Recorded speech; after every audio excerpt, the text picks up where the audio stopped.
விநாயகர் சதுர்த்தி நெருங்கி வரும் நிலையில் உற்பத்தி செலவு இந்த ஆண்டு 10% அதிகரித்துள்ளதாக சிலை தயாரிப்பாளர்கள் கூறுகின்றனர்.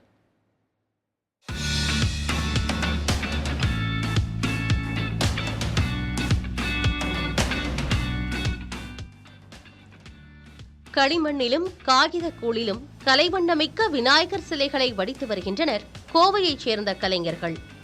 நாடு முழுவதும் விநாயகர் சதுர்த்தி வரும் 7ஆம் தேதி கொண்டாடப்படும் நிலையில் அயற்சி களைந்து உழைத்து வருகின்றனர் சிலை தயாரிப்பாளர்கள்.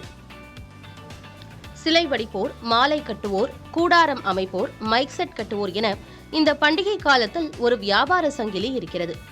கோவையில் உள்ள சிலை தயாரிப்பாளர்கள் 30 சென்டிமீட்டர் முதல் 10 அடி உயரம் வரை உள்ள சிலைகளை தயாரித்து வருகின்றனர். காகிதத்தூள், ஓடைக்கல் மாவு, கிழங்கு பசை உள்ளிட்டவற்றை கொண்டு சுற்றுச்சூழலுக்கு கேடு ஏற்படாத வகையில் சிலைகளை மும்முரமாக தயார் செய்து வருகின்றனர். இங்கு தயாரிக்கப்படும் சிலைகள் நீலகிரி, திருப்பூர், திண்டுக்கல் உள்ளிட்ட மாவட்டங்களுக்கும் அனுப்பி வைக்கப்படுகின்றன. தொடர் மழை காரணமாக குளம், குட்டைகள் நிரம்பியிருப்பதால் களிமண் எடுக்க முடியாத நிலை இருப்பதாக தெரிவிக்கிறார்கள் சிலை உற்பத்தியாளர்கள். இந்த வருஷம் களிமண் தான் திருப்பி பிரச்சனை இருக்குதுங்க. இப்பதான் எங்களுக்கு அறிவிக்கை கொடுத்துருக்காங்க களிமண் எடுத்துக்கலாம் அப்படின்னு.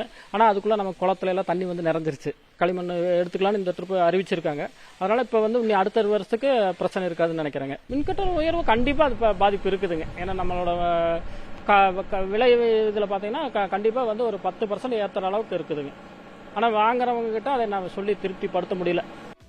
பணியாட்கள் கிடைப்பதில் பிரச்சனை இருப்பதால் உரிய நேரத்தில் பணிகளை முடிக்க அதிக சிரத்தை எடுக்க வேண்டியிருப்பதாகவும் சிலை உற்பத்தியாளர்கள் தெரிவிக்கின்றனர்.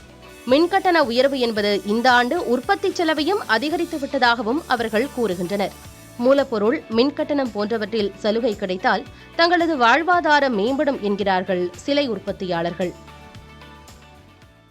வழக்கமான உற்சாகத்துடன் விநாயகர் சதுர்த்திக்கான சிலைகள் மும்முரமாக தயாராகி வருகின்றன. கடந்த சில ஆண்டுகளாக கொரோனா, மூலப்பொருள் விலையேற்றம், வேலையாட்கள் கிடைப்பதில் சிக்கல் போன்ற பிரச்சனைகள் இருந்த நிலையில் இம்முறை மின்கட்டண உயர்வு கூடுதல் பிரச்சனையாக இருப்பதாக உற்பத்தியாளர்கள் தரப்பில் ஒரு கருத்து தெரிவிக்கப்பட்டிருக்கிறது. இதனால் வழக்கமாக எதிர்பார்க்கும் லாபம் கிடைக்குமா என்பதும் சந்தேகமே என அவர்கள் கூறியிருக்கின்றார்கள். புதிய தலைமுறைக்காக ஒளிப்பதிவாளர் முத்துப்பாண்டியுடன் பிரவீன்.